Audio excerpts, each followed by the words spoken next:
Okay. This time I remembered to press the start streaming button.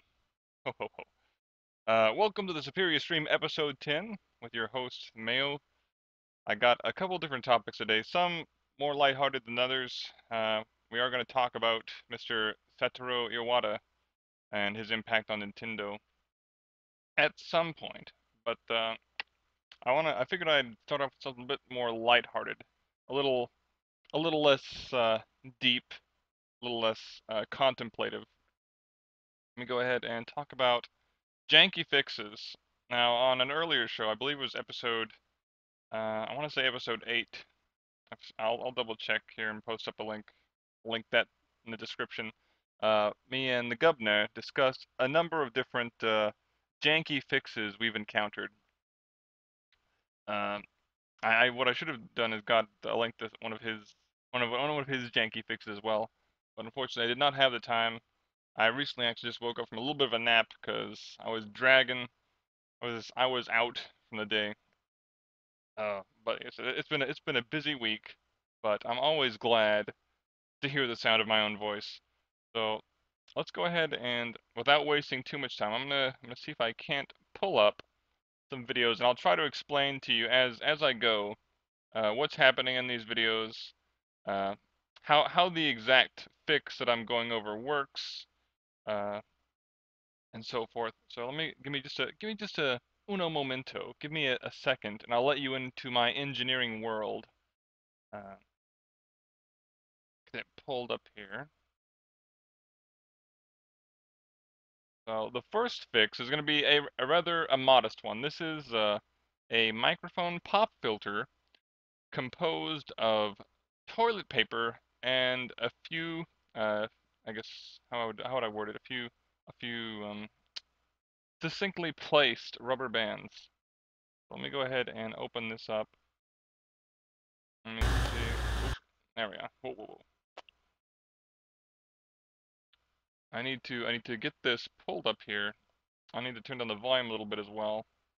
And I may pause the video here to kind of point out certain things and so forth.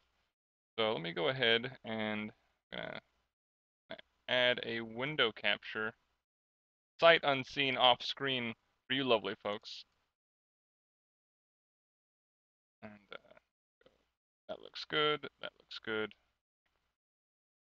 Trust me, streaming is a chore. There we go. Okay, so let's see if I actually. Okay, looks like we got it. I'm gonna just go ahead and center it on my screen though, so you can fit the screen. Oh, there we go. Can you make it bigger? I think I can make it stretch to the screen. Fit to screen and center it. I guess that's as good as it'll get, but that's all. That's as big as it needs to be. So let me go ahead and I'll go over my impromptu pop filter. Oop. Apparently YouTube will be caught if I kind of drift it over there. So let me go ahead and pull that away for right now. There we go. Although I don't believe it should be catching like that, but oh well. Enough of my gallivanting. Let's get this underway. Again, this is a microphone pop filter made out of toilet paper.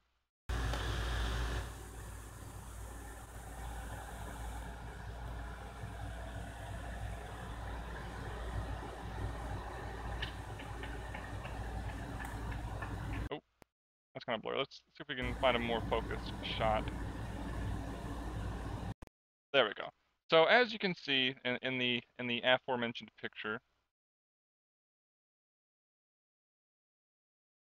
and it is tricky work in this YouTube business, but here, trying to get a proper shot of it. Let me do one more thing here. Fit the screen. There we go. Okay, that's a bit better. Oop, nope. Nelson. Oh man. Do I even know what I'm doing? I would say no. de-minimize it. But what you're looking at right now, like I mentioned before, is a microphone pop filter composed, like I said, out of toilet paper and rubber bands. Let me move it along a little bit so I can get a different angle for us here.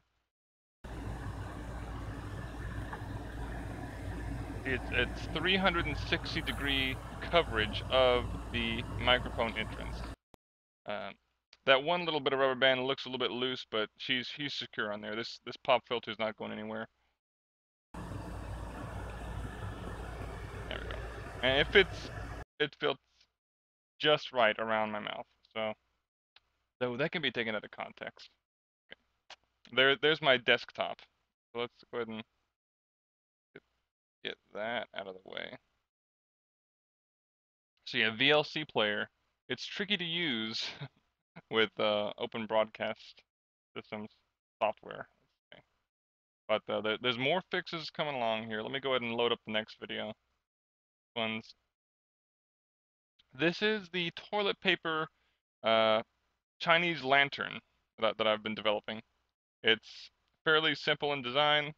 Basically, wrap some toilet paper around the light and turn it on. Now it's not actually wrapped around the light in my case. And you'll see here in just a moment when I get that video loaded up.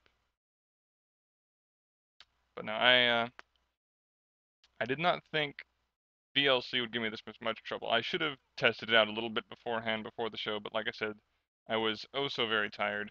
I had to get a little bit of rest in before the show.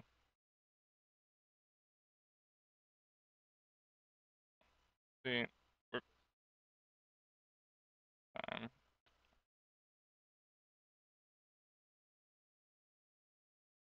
And if I maximize it, is I'm not sure why it wants to stay all small, but that's like I said, I'll work out the bugs of this next time. The next video we're gonna see here, like this the lantern. Go ahead and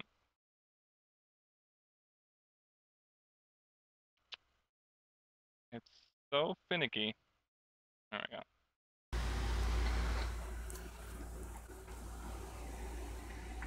There we go. A little bit of an air conditioner in the background there. Okay, that's with the lantern on. Of course, at this angle it's a bit goofy, but as it's pretty bright, even with the toilet paper strips hanging down. But in real life, it's a lot brighter, I think, without said toilet paper strips. You can't really tell with the contrast of the lighting, but trust me, it makes a world of difference what a few thin strips of paper can do when you're wanting to kind of subdue the intense, powerful rays of light penetrating throughout my room. And of course, there's the sword hanging below my wonderful lantern. I didn't actually hang it there. My lovely Ruby put that in place for me. So yeah, there it is. It's just a very simple light fixture with a little knick-knack on top that allows the toilet paper to remain in secure place. So yeah. All right, but of course, these are but child's toys. Okay, it's time to get down to business. It's time to really showcase what I can do in terms of engineering. So give me just a moment and we'll ready up the next video here. Meantime, I'll see if I can't try to get this to full screen. I don't know why it doesn't want to go to full screen. Okay. Let me try something a little bit different. I think I understand why it's behaving the way it is. Remove that. Okay, and I'll try to add a, let's see.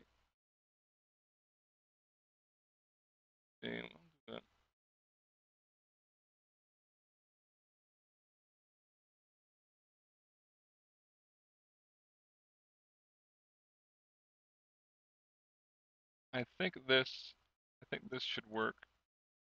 I'll see here in just a moment. Oop, whoa, yeah, that'll do, pig. That'll do. So, oh, that'll do nicely. Yeah, I should have said VLC was a game, because that seems to be the best way to do it.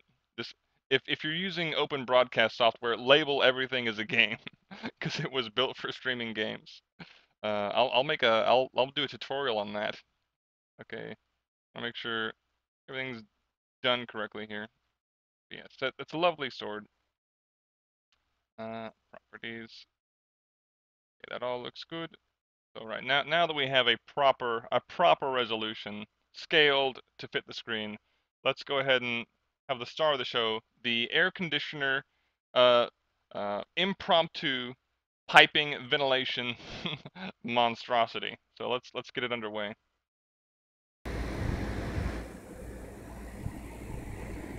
Okay, so let me start from the beginning.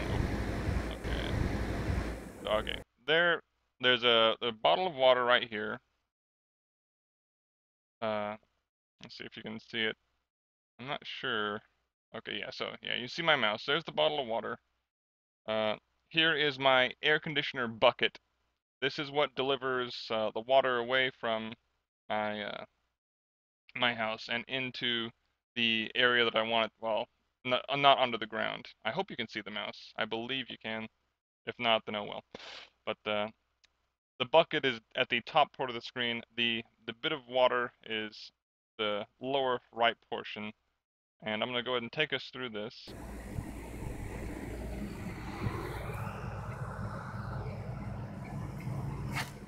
There's the pipe. Well, I should say the uh, what's the word for that? The hose portion of hose that is connected via duct tape to the pipe shooting out of my bucket. So, for a proper demonstration, what I needed to do was dump some water into the bucket because at the current rate there's water dripping out. It's very slow. You know, it's fairly. There's just a little bit of water kind of hanging in there.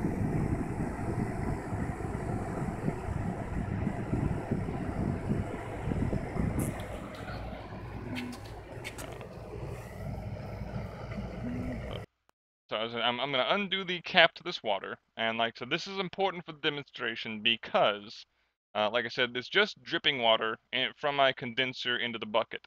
So if I were to take the camera down and show you the end of the hose, you probably wouldn't see any water coming out. So this is merely for demonstration purposes. Normally there would never be as much water in the bucket as there is now, but just for, like I said, demonstration purposes, I wanted to showcase the flow of water from the bucket through the pipe and then respectively through the hose. So let's go ahead and get this underway.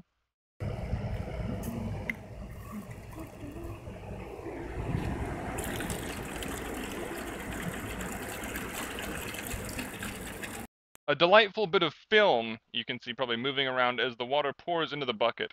I'm not sure exactly how sanitary it is to have this kind of sort of standing water outside my room, but rest assured I'm not the only one with said bucket outside their house. I just happen to have a pipe going from my bucket.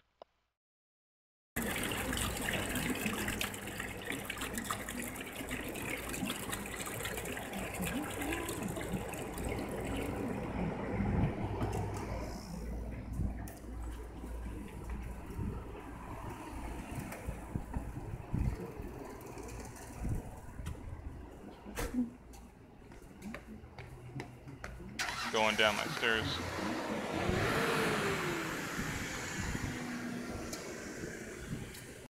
There's a neighbor of mine. He's a pretty cool dude. His name is actually Daniel, no relation to the governor. Uh, but let me go ahead and keep going. He just happened to be moving his vehicle as I was going by. I gave him a bit of a wave.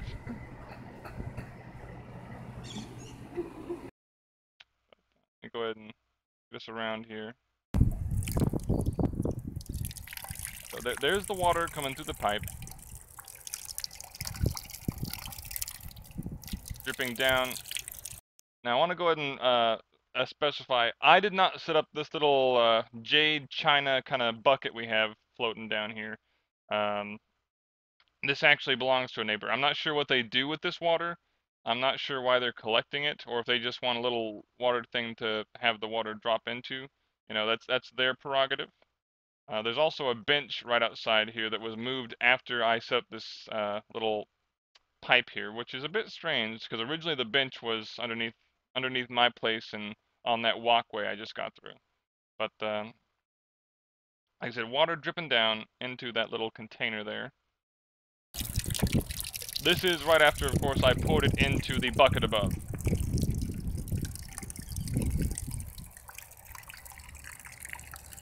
There's a look through the hole in the wall. Like I said, this pipe that you're looking at right here has nothing really to do with this hose. This is just like another fixture floating around in the ether that is my apartment complex.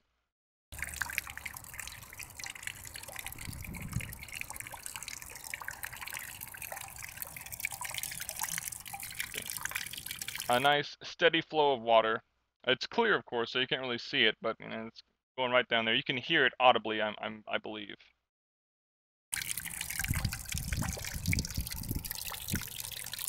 And into the bucket below.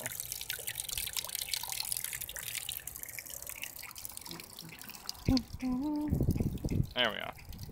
And that's about all there is to it. I believe I show that it's connected here.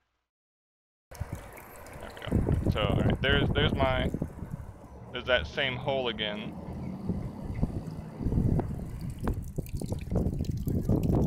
Bit of a windy day. There we go. And that's my video showcase. My video showcase of some rather janky fixes. Um, but now that we've got that bit of brevity, a little bit of laugh, chuckles, what have you, out of the way, it's time to migrate over to some more serious business. It's time to talk about something that's, you know, a little bit on my mind and the mind of anybody who plays video games in any form or function. And that, of course, is regarding the death of Satoru Iwata. I hope I said his name correctly. But who is this guy? It sounds like he's Japanese. Well, what's his deal? All right, the Satoru Iwata was the president of Nintendo from not from 1959, but more fairly recently to 2015 when he unfortunately succumbed to cancer. But he'd been alive from 1959 to 2015. Let me go ahead and I'll pull up an interesting little sheet that goes over quite a few games he's oversaw / worked on here. So let me go ahead and get that pulled up in just a second.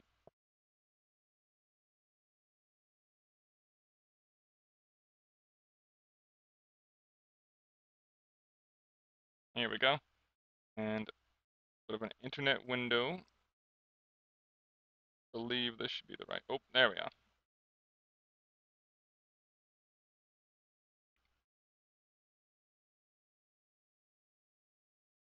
There we 1 second. All right. Oh no, it's. Let me go ahead and maximize this.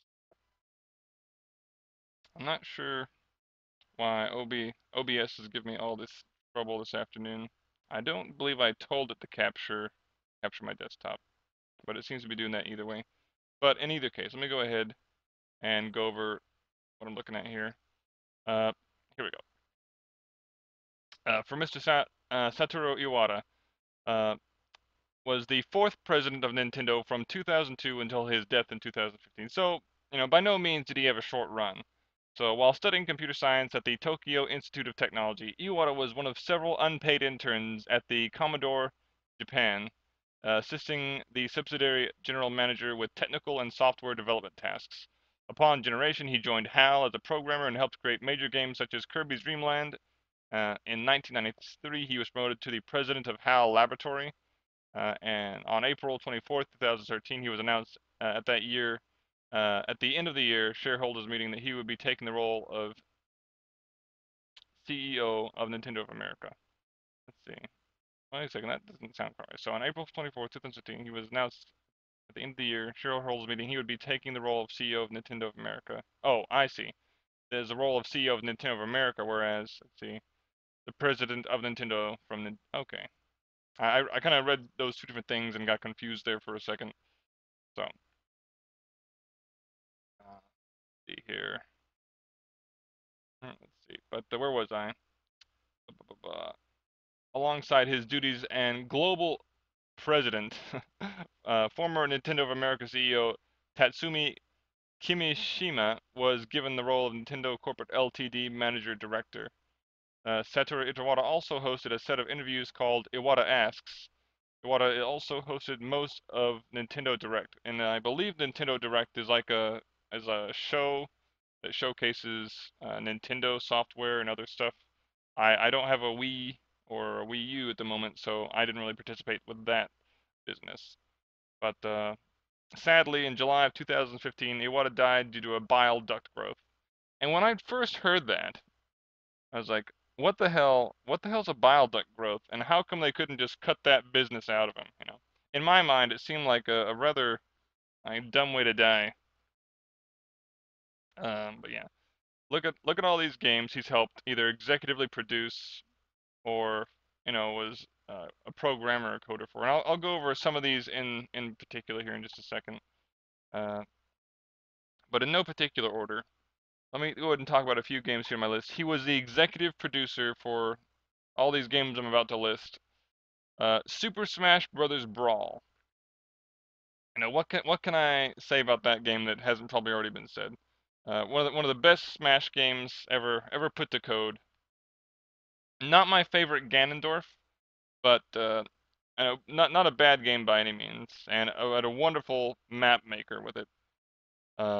You also got The Legend of Zelda Wind Waker, which is argued by some to be the best Wind Waker ever made, or I'm sorry, the best Zelda game ever made. I'm not so sure about that. Um, I mean, stylistically, it is definitely probably how would I say? 'Cause a lot of people hated the style, but if you like the style, that style really it pushed cell shading to the edge of what it could do and how you could really portray stuff on screen. And to that end, it really shined. Uh, he also was executive producer for Skyward Sword and Ocarina of Time 3D. Uh, so I didn't play Skyward Sword. I played the original Ocarina of Time, but I'm going to assume the one for the 3DS was a wonderful port. But by no means, he was looking over pretty much all the big Zelda games during his time as the president. I'm sure he might have had some input in the other Zelda games as well, but as far as I can tell on this little docket I have, I don't see particularly where it, he did. But let me go ahead and continue with my list here. Um, Super Mario Sunshine.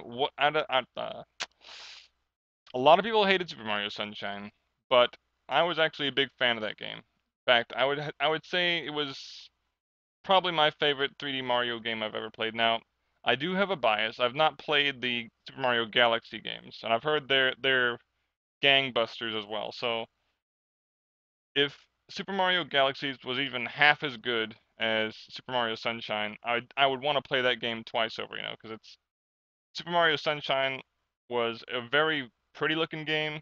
It had great music, tight tight controls. If you understood how they worked, and it knew what it wanted to do and it did it well. I'll say that. And it had that Mario flavor of just complete over the top wackiness and just letting you get into the world. So that's just about all I can say about that. And next up, speaking of Mario, Mario Kart Double Dash. Probably bar none, my favorite GameCube game. Uh, I spent an uncomfortably long amount of time playing Mario Kart Double Dash. I knew every single course back and forth.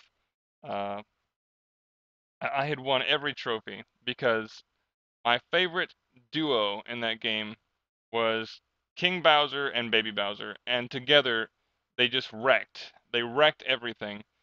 You get two specials back to back, and you could fire giant shells out of the back of your cart and just wreck everyone behind you. And if it was a closed course where items couldn't bounce off the wall, you could create what was pretty much like a death trap alley of just giant shells bouncing back and forth and just destroying anyone who happens to go through a certain part of the track. Um, but you know what? If you're into Mario Kart, he also helped, well, was the executive producer for Mario Kart DS and Mario Kart 7. I didn't get a chance to play Mario Kart 7, uh, but I did play Mario Kart DS quite a bit, and Mario Kart DS was buckets of fun. I'm not sure if it could hold a candle to Double Dash, but I spent a lot of time playing Mario Kart DS. It's probably one of the things that killed my my D-pad. But speaking of handheld games, he was also the executive producer over Advance Wars 2 Black Hole Rising, Advance Wars Dual Strike, and Advance Wars Days of Ruin. I believe he was for Days of Ruin. Let me go ahead and check real quick. Days of Ruin. Yeah, he was executive producer of that as well. Just want to check my notes real quick. So, all right, what are the Advance Wars games? Well, why do I want to mention those? Those games, all I love the turn-based strategy genre, and I love some games in that genre, but particularly I love Advance Wars. Strangely enough, I'm not that big on Fire Emblem. I think it's because Fire Emblem has it tries too hard for me to be, I guess, the kind of a rom-com kind of more dramatic kind of ye old tale kind of deal, whereas Advance Wars just has, oh no, a battle's happening, we better send in the tanks. So a lot of games in Advance Wars or matches in Advance Wars just boil down to very little exposition and then right into the action.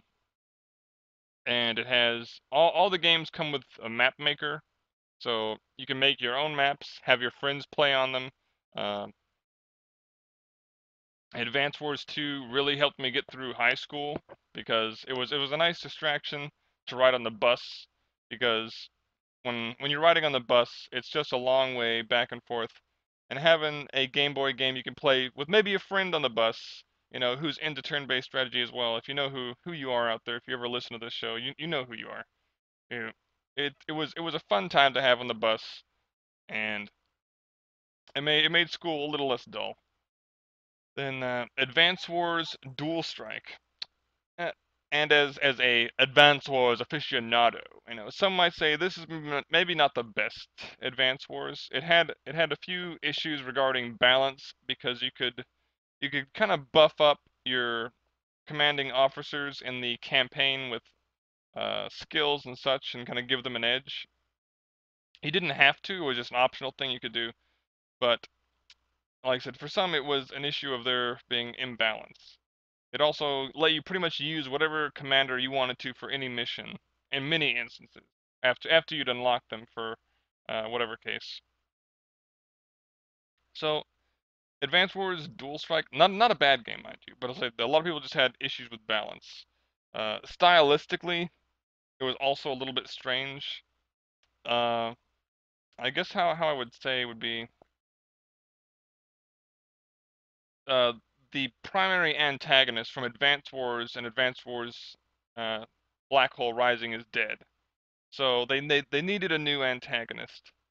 And a lot of people who are big fans of the Advance Wars series feel like Dual Strike had kind of like um, a kind of phoned in bad guy. I want to say his name was Von something or another. Von whatever. Von Stupid may as well have been his name, because everyone thought he was goofy. He was basically a guy in a wheelchair with a fishbowl on his head, and he was obsessed with sucking the planet's resources dry. Of course, the bad guy's army is called Black Hole. Yuck yuck, grin grin, chuckle chuckle. However you want to look at that. Um, but he had a bad CO theme. He was really corny, is the best word for it. And while the game was fun, no doubt, and there was difficulty paths you could go on, so it could be more difficult or less difficult depending on how you played. Uh, a lot of people saw the Von Stupid guy as really just. Here, I'm gonna go ahead and pull him up since we have the power of the internet at our fingertips.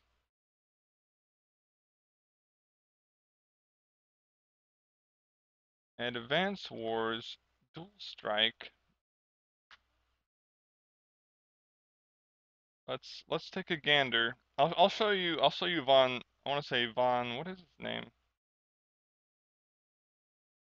Hold on. I need to go to the Dual Strike wiki. There we go.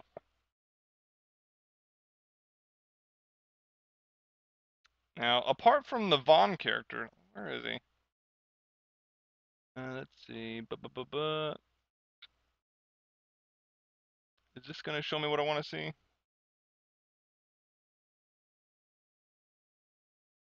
Let's see if I can find him.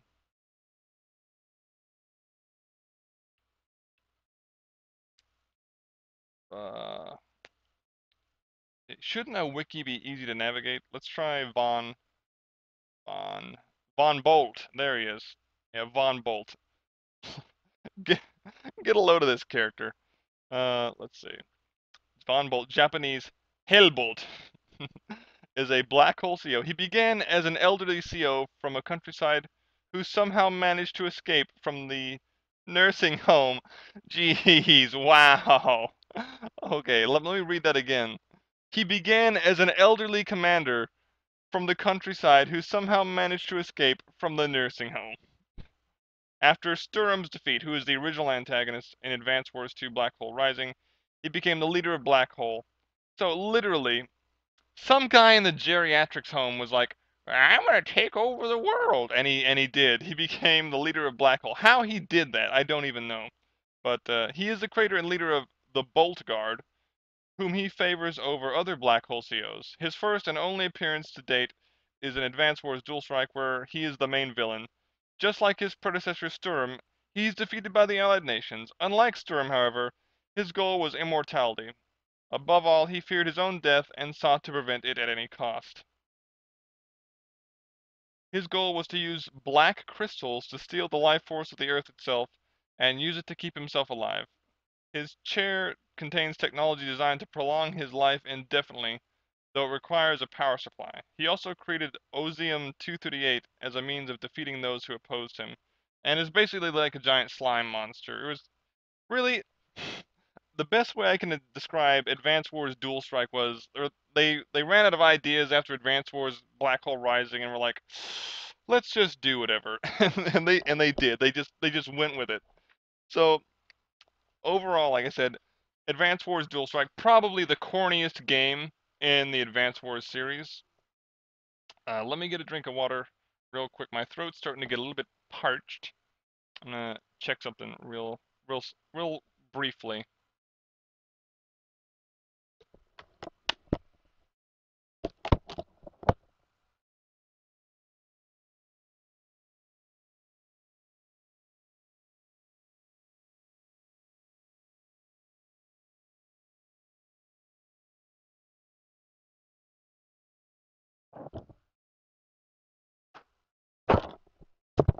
Ahem. A little bit of water. I always forget to have some water on hand. Let's see. Can we get his CO theme? He had a corny CO theme. I'll get that pulled up here in just a second. Back up, back up. There we go. Von Bolt.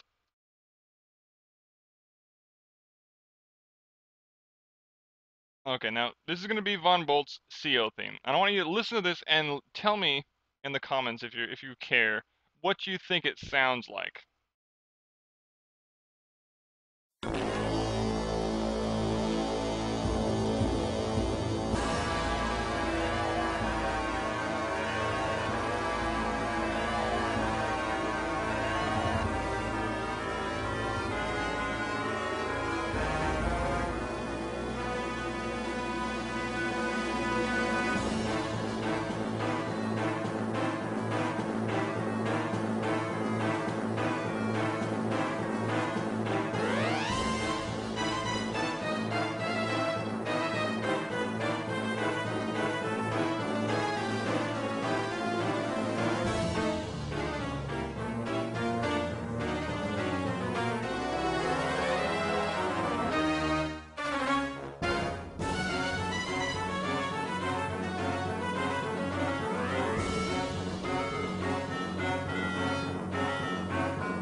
So yeah, it kind of sounds like a march. Kind of sounds like um, a very bombastic kind of orchestral um, military tune, which is kind of okay, but for me, it's not as good as Sturm's theme. So let me pull up Sturm's theme. Sturm is the antagonist from Advance Wars and Advance Wars 2 Black Hole Rising. And let me know if you feel a bit of a different kind of vibe from Sturm compared to Von Bolt.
Okay, so you kind of get an idea for both of those guys as tunes, all right?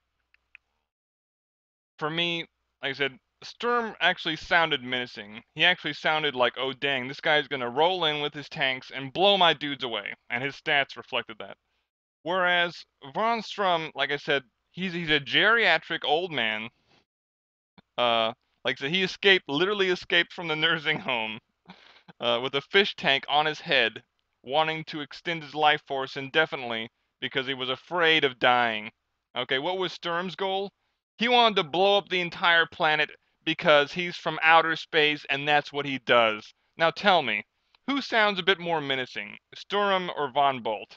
No, don't even bother answering because the answer is already Sturm. That's all there is to it. There's no other answer. But that's my little 2 cents on the Advance Wars series. So let's continue though because we're not over yet. Mr. Iwata has made quite a few games, and I've only touched on a small little smattering of them. I gotta talk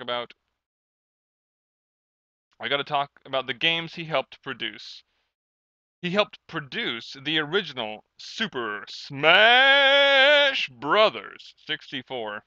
So, you know, make of that what you will. That's not only, I don't know, probably one of the most important games ever made. With probably one of the best commercials ever put to television. I'm gonna pull that up as well because that I need to show that off. Now, when it's important because I need to put this in the right mind frame. All right, keep in mind this is gonna be like 1995, 1996, sometime in that kind of time. Um, you know, I had been playing Super Mario 64. I'd played Legend of Zelda: Ocarina of Time, Star Fox 64, and F-Zero X. All right, and I'd also played Earthbound as well. And what else? What other characters from the game? I was a big fan of Kirby, and I also had played Pokemon. So every character that I really could run into in Super Smash Brothers, I was familiar with. I was familiar with Yoshi and Donkey Kong. I'd played their games. So when I saw this commercial, when I saw what this game was going to do, I my eyes just could not take it and they couldn't habib it. It was beyond my comprehension. Let me go ahead and pull up the original Super Smash Brothers 64 commercial. Okay, keep in mind, I in my wildest dreams, I would have never thought a game like this could ever come to be, and yet,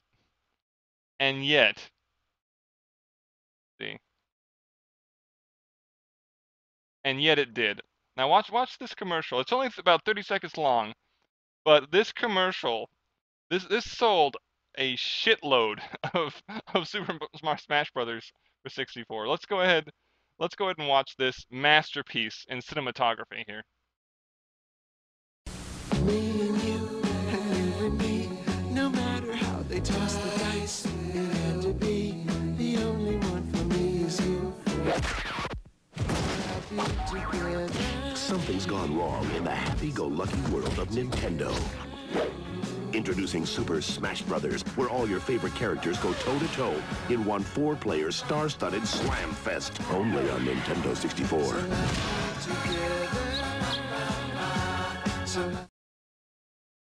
That game, like I said, that commercial, when I first saw it, like I said, I was blown away. I was like, oh man, oh man, oh man, I gotta buy that game. I gotta buy that game now. I'm not sure if it was actually released when that commercial was out, but I knew that when I saw that commercial, I had to have that game. I had to have that game, and I wanted to play the ever-loving shit out of that game for a long amount of time. I was ready to dedicate a lot of time to that game, and I did. I played. I unlocked every character. I beat all the bonus stages. That that game, that game, it was legendary. But enough of me getting all giddy over Super Smash Brothers. Iwata also made Kirby Superstar, which is bar none, some would argue, the best SNES game uh, ever put to a cartridge. I'm not sure if it's my best SNES game. It'd probably be like a tie between Kirby Superstar, uh, maybe Super Mario RPG, and maybe Earthbound. Although Earthbound wouldn't really hold up that well nowadays, but I'll talk about Earthbound a little bit. Kirby Superstar, it's not so much as it being a great game, so much as it was much like Super Mario All Stars, where they crammed a bunch of other games into one cartridge. Um, I would have to say, how many hours did I dump in that game? I wish there was like a Steam function for a lot of my older games, because I would love to see the amount of hours I dumped in a Kirby Superstar, because it would be something ridiculous, something I would be afraid to look at, like, oh geez, there went a year of my life, because there, like I said, there were just too many good games packed into that one cartridge. Uh, but yeah, he basically made if there was a Kirby game, he was at some point at the helm or worked on the coding or helped produce it. That's just all you need to know about that. Um, he also helped produce Pokemon Snap, and Pokemon Snap, another great N64 title. It came out right around the launch of the N64. Let me go ahead and maximize this a bit. There we go. Right around the launch, Pokemon Snap, not my favorite N64 game, but you know what? Not that bad. It really captured the feeling of, hey, I'm taking pictures of Pokemon in a roller coaster type setting. Uh, it was for if you were into Pokemon, like I can see how uh, Sonic Chew got as crazy as he did. Chris Chan. I bet Chris Chan played a lot of Pokemon Snap at some point, but go ahead.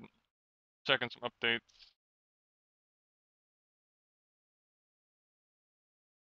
One second.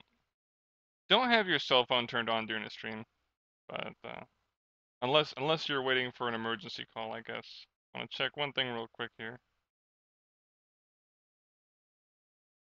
All right, but we're yeah, Pokemon Snap. Uh, it had wonderful music, tight controls, and everyone had been wanting to explore the Pokemon world in a 3D space. You couldn't do it, not really up until that point, until Pokemon Snap. It literally dropped you into the world of Pokemon, and like I said, I think they knew they couldn't really give you that 3D Pokemon experience yet, but they wanted to give you a taste of what it could be. So they locked you into the little cart thing that would roll you around while you took pictures, uh, and let you take pictures of Pokemon. And so apparently, apparently Professor Oak is also like really big into photography, because he was really good at like judging your photos. Like, nah, yeah, yeah, take another picture of that thing because it's bad, it's no good. And Pokemon Snap, I'm not sure if I bought that game. I know I rented it at least. I gave it a good try. I know when I rented it, I was like, this game is fun, but I don't want to have it in my library. Like, I felt a bit. I was in the age where I could visibly feel my cringe grow, but I'm not sure if I could properly identify it. I knew what I was doing was really cringy though, playing that Pokemon Snap. But okay, those are some games he produced. Now let's give him some special mentions though. As I mentioned before, Earthbound, he was a programming director slash programmer slash pro co-producer for Earthbound. And if you've never played Earthbound before, it is a trip. I wouldn't recommend playing it nowadays, not because the game isn't good, but rather the mechanics the game uses is well, they're dated. It's a turn-based RPG in the same style of, say, Final Fantasy games. The combat flows a little bit differently than you might expect. What really sets this game apart from other RPGs, though, is the art style and the music. I mean, when it wants to get you into a certain mood or set the mood for a particular scene in the game, it really has the music to do it, and it knows how to do tonal shift. Like you can be in a town, relax and enjoy yourself, and you go into like a forest and it's like kind of creepy vibe, and then you go into like a cultist town and it gets even creepier. But then it reels you back in. It's like, okay, all right, let's turn off the creepy a bit. So you're back in town, everything's normal. So you take a bus trip, all right, and you go to the next town over and it's infested with zombies and it's just chaos everywhere. And the music for each of these situations fit the scenarios perfectly. And the combat music for each of these scenarios when you fight bosses or monsters in these respective areas also syncs up to the kind of feeling of the mood the area is trying to purvey to you. Like I said, it's very. I don't want to say it's an artsy fartsy game, but this I think really set the groundwork for if you want to make a game experience that is entirely unique and just blows people's mind. This game, I'm pretty sure, I'm pretty sure this influenced a lot of people because it was a fun game, a fun RPG, and it was out there. It was an acid trip of a game. But he also got special thanks in Super Smash Bros. Melee. So I guess maybe he didn't have direct influence over that game, or he just was like he did something probably to help it in some form or fashion. But they just gave him a special thanks for that. What else? Blah, blah, blah. Okay, here's something that blew my mind. He was the coder who was able to fit the Kanto region into the release of Pokemon Gold and Silver. And if you don't know what Pokemon is or how this really works, let me explain. Um, Basically, in the days of Gold and Silver, the GBA cartridges weren't that big data-wise. They were pretty bulky for a cartridge for today's standards, but data-wise, they couldn't hold that much stuff. So what Iwata did is he had them make the game, the original Pokemon Gold and Silver, and then he coded Kanto, which was the first game, into the second game, the map from Kanto. But they also updated the story and the characters from Kanto as well. So you had the Johto region and the Kanto region, two entirely separate maps in this large world of Pokemon crammed into one game.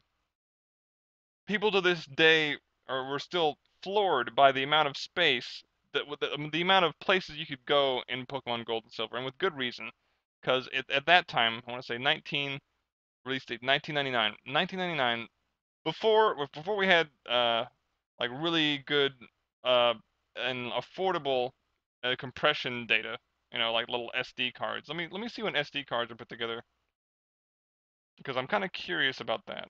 And I need to talk about SD cards at length. SD cards. Because SD cards are also magically interesting. Let's see, SD cards. History. And Google is magical. It didn't tell you everything. Okay, brief history of memory cards. Trusted reviews. Okay.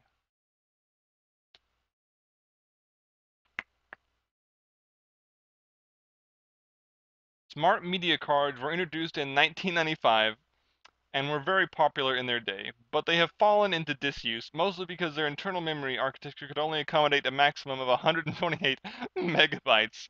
Holy crap. Which is only enough for around 30 pictures at today's file sizes. Smart media cards were also very thin and were more prone to damage from bending than other thicker types of cards. They haven't been used in new cameras for at least 5 years. When it became apparent that smart media cards weren't going to cut it anymore, most manufacturers switched over to the secure digital card format. But Fujifilm and Olympus decided that they were going to introduce an entirely new format, and so the XD picture card was launched in 2002. The XD had two advantages over the SD cards existing at the same time, obviously, but yeah. That was in 2002. Okay, so in 2002, when did we start getting SD cards as mainstream? Okay, here we go. In 2006, a new type of SD card was announced by a consortium of manufacturers. I'm hoping this guy is correct. Let me get a swig of water and read a little bit ahead.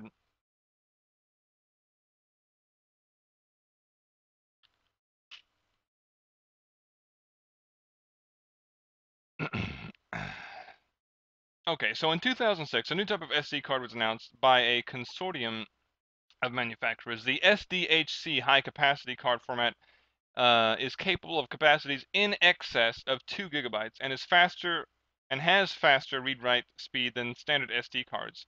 Most new SD compatible cameras are also compatible with the new SDHC format. However, many older cameras are not, so it's a good idea to check the compatibility of your camera before buying new cards. So right, that was in 2006, okay? So compression technology has come a long way since 1999. So how he managed to jimmy the Johto region and the Kanto region into one a Game Boy Color cartridge is ridiculous. I can't even comprehend it. Like the coding required to pull off such a feat. Madness. Absolute madness. And like I said, Johto and Kanto, two giant video game regions into one little GBA card. Or well, a Game Boy card, I should say. Alright, Pokemon Stadium 64. And in this game, he coded the battle program in a week. In a week! Okay, like I said, I'm sure that he had a whole bunch of assets and stuff already done. Okay, so he was just in charge of programming how the battles went through. But still, in my mind, having each individual attack interact in just a certain way and do damage a certain way, making sure all the calculations ran perfectly. I'm sure he probably had some experience coding with the Pokemon games, so he could just, I guess take that experience and apply it to the stadium, since the stadium used, I guess, the same mechanics battle-wise. But still, it was a whole new format, so he had to write all that script for the battle program, and he did it within a week. I can't put a proper video together in a week with the proper resources, and he's putting an entire battle system together in a week. That is ridiculous. That is that is Mad Max beyond Thunderdome tier.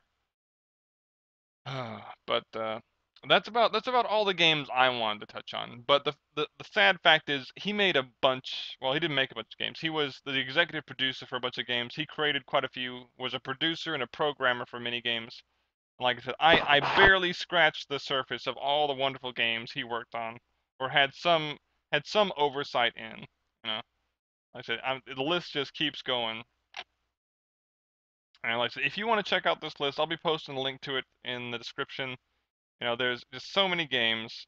Like I said, I just wanted to press on the ones that really tickled my fancy, that were favorites of mine.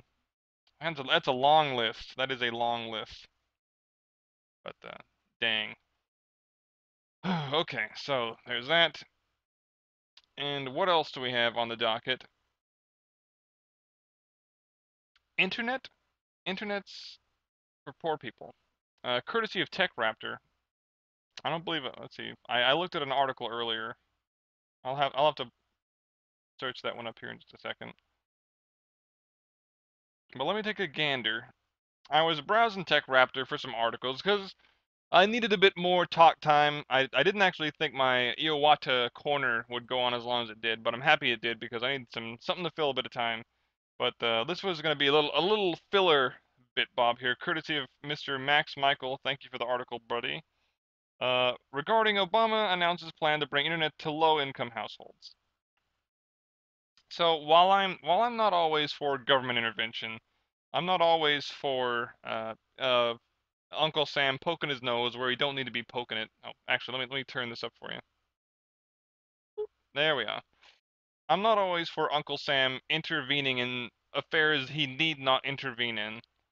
I will say, as someone who uses the internet quite a bit, as somebody who uses the internet for work, for play, for learning, and just about every kind of other social interaction I can imagine, the internet, I think it's time we classify it as a utility.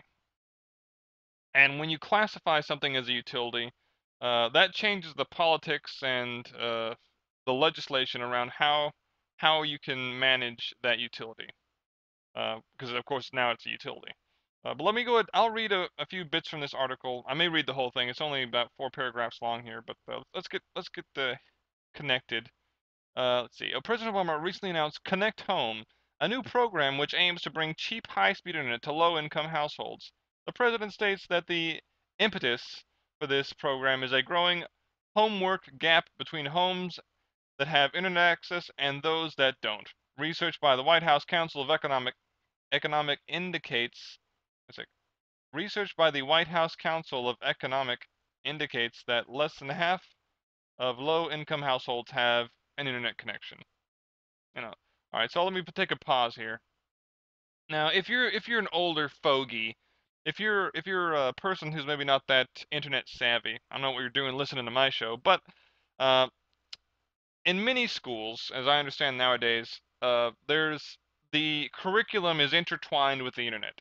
There'll usually be study guides, resources, videos, lectures, and so forth contained on websites that are linked to textbooks. So you go to your textbooks and follow this link to learn more about X.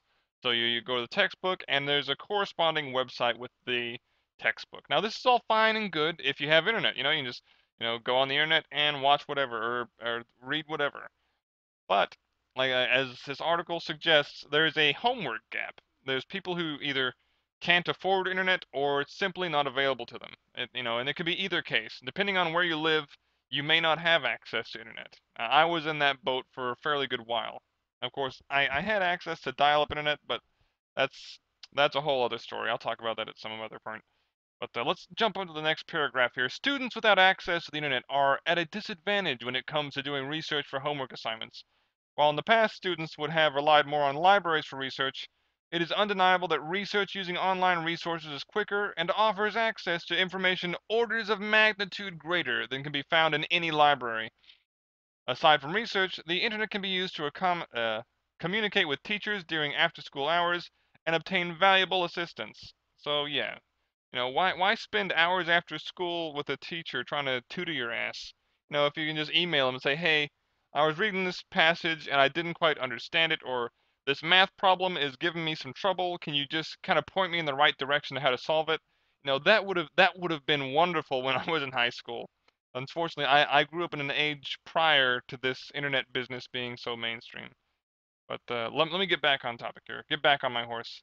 Blah, blah, blah. Connect Home will start as a pilot program and will launch in 27 cities and one tribal nation. So even some Native Americans are getting in on this business. It is expected to bring internet access to 200,000 children. Nothing to sneeze at. If successful, it will likely be expanded to bring internet access to even more households. This program works in tandem with Connect ED, a program designed to bring about greater internet access to students. Connect ED was announced in 2013 and works to bring internet access to more schools and libraries. The goal of Connect ED is to reach 99% of students by 2018.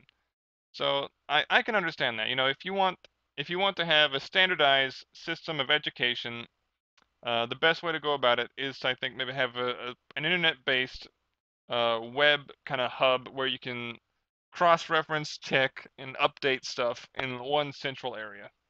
So that doesn't sound like the most terrible idea. Uncle Sam's, I think, well within his bounds. But let's check out this last paragraph here. The Obama administration is cooperating with many private sector companies with this initiative. At some locations, at some locations, Google Fiber will provide free internet access to low-income families, while at others it can be purchased for the low price of $9.95 a month. Tablets with educational software installed will be available for $30 at Macon, Georgia, and other locations will have access. Well, will have access-free SAT preparation course. This guy may need to do some proofreading on his article. That or my reading comprehension starting to go down. Let me try that once more. Other locations will have access free SAT preparation resources. Maybe that sounds better when you read it in a certain way, but I'm not getting it. But in either case, thanks for the article, Mr. Max Mitchell. Let me go ahead and dump my 2 cents in on this business. Uh, but like I said, I'm not for Uncle Sam, poking his nose where it need not be poked. But I will say, um, if we want to compete globally on an economic level, we have to have better internet infrastructure. So any instance where we can kind of have a mandate from the government to increase the quality of our infrastructure or make our infrastructure for the internet reach more people, I have trouble finding fault with that kind of argument or that kind of legislation. That is legislation I can get behind. You know, a little bit of water there, and see, I'm right just about where I want to be time-wise. I didn't expect the night to go on as long as it had, but since I still feel a little bit chipper, I'll step into this landmine of a discussion topic, uh, and talk about how the Streisand effect uh, has been showcased on Reddit. And if you're not familiar with the Streisand effect, basically that's when Barbara Streisand told people not to show pictures of her beach house, and everybody started exchanging pictures of her beach house and posting it on the internet. So, why am I mentioning the Streisand effect? Well, I'm mentioning the Streisand effect because let me go ahead and pull this up here.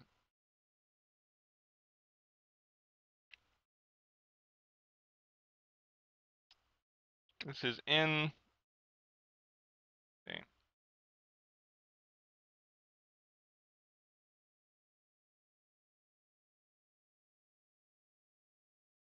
here we go. This article will do nicely. I'll put this in my notes as well. I had another article lined up, but I'm not sure if it had exactly what I wanted. So we're gonna check out this article. I don't know if I'll read it verbatim like I did the last one, but at the very least, let me get a few snippets here and there. Let's pull this up here. Apocalypse Pow. Does anything really change? Courtesy of Jared Rutherford. Uh, Basically, if you're not familiar with Miss Pow, she was the I want to say CEO of Reddit. Let me check the article. Yeah, here, CEO of Reddit. Here, I'll read the first paragraph to get us started. If you've been anywhere on the internet in the past day or two, you'll almost certainly have heard about Ellen Pao, the now former interim CEO of Reddit who stepped down from her position amidst a massive outcry from a chunk of the Reddit users. Pao had been surrounded by controversy from the day she was put into the media spotlight and has landed there once again with her resignation. While the details of these events will play into what I want to look at today, we're going to be focusing on what effect the change will actually have on Reddit, if any. And part of the reason that she got canned or left, they banned 5 other subreddits. One of those subreddits is Fat People Hate, which I'd never heard of. I'd never even knew existed until all this hubbub about fat people hate got exchanged on the internet. Uh, let's see if we have it mentioned in this article. Fat. Here we go. Let's see if this paragraph has what we're looking for. Ba, ba, ba, ba, boop. And that's some comments. So I'll gloss over this to gonna give you a gist of fat people hate and what's going on there. Too many people have glossed over the fact that the administration No Thing and 5 Days also signed to ban subreddits like Fat People Hate, meaning it was a team effort. And that's the bottom line. What I'm trying to say is Ellen Pao isn't the real problem, she's only the symptom. Yes, she has a terrible track record. Yes, she's at the top of the company. That doesn't mean that Reddit is magically fixed now that she's gone. At the end of the day, the same issues will still be present as long as people who share her sentiment of putting feelings in front of reason are holding the reins. All the Pao stepping down took care of was a PR hurdle. Unless real change is made within the company, the mindset of its administration shifts away from being a safe space and back towards being a mecca of content sharing and communication. Powell may as well still be the CEO. So I guess this is more of an opinion piece, courtesy of Mr. Jared Rutherford. But what he's getting at, and what I was gonna get here in just a moment, uh, fat people hate. Like I said, I'd not really heard of it. I didn't know it even existed until it was banned. So when you ban this, you have a lot of people like myself who probably would have never known about or cared about fat people hate until it got all this publicity. So in their effort to kind of silence people, to shut people down, I think all you did was kind of draw more people who maybe were possibly interested in this subreddit, or who would be interested, because you're giving this subreddit way more publicity than it deserves. I think at maximum it had like 5,000 people. A pinch, a small little a drop in the bucket of the populace that is Reddit. All right. So literally, you could glance over 1,000 pages in Reddit, and you probably still wouldn't find fat people hate unless you were looking for it actively. So, like I said, they got rid of fat people hate. Like I said, so yeah, it hates on fat people. It makes fun of them. It posts uh, disparaging things about fat people. However, it didn't post anything illegal, or at least if illegal posts were made like that has social information, uh, personal information, those posts were banned. Assuming of course it wasn't openly available on the internet. If you post stuff on the internet, it's there forever. But my point being that when you try to stifle any amount of free speech in a free speech hub, more often than not, you're going to draw way more attention to it than if you just left it alone. You know? Uh, I said, I don't really care for fat people hate. I don't really go to Reddit, but because of this whole Reddit fiasco, and there's a couple other Reddits that were banned with various offensive names that I may talk about at some point, but not right now. Uh, you're gonna draw more attention to it than it really deserves, and I think their actions, whoever decided that this was the best course of action, was I think ill-advised at best, um, and poorly done at worst. Terribly, absolutely, what a mess. You know, I'm not sure if this is the entirety of the reason that Miss Powell left. If you read this article in depth, Mr. Jared probably would go into detail of that, but this no doubt helped. No, this in no way helped her case. But I think that's about all I have for us tonight. Let me go ahead and check and make sure I was actually streaming this time. On the last show, I'd gotten like an hour and some odd minutes through, and then I realized that I had yet to press the stream button. So uh, luckily, I had a local recording I could upload after the fact, but um, I did not know I was not streaming. So I was talking to a captive audience of myself. So I am streaming this time, so there may be a person watching. If you are watching, I hope you enjoyed the show. I'm just about done, about ready to wrap this bad boy up. Um, I may do some video game streaming after this is over. I have been playing some World of Tanks lately.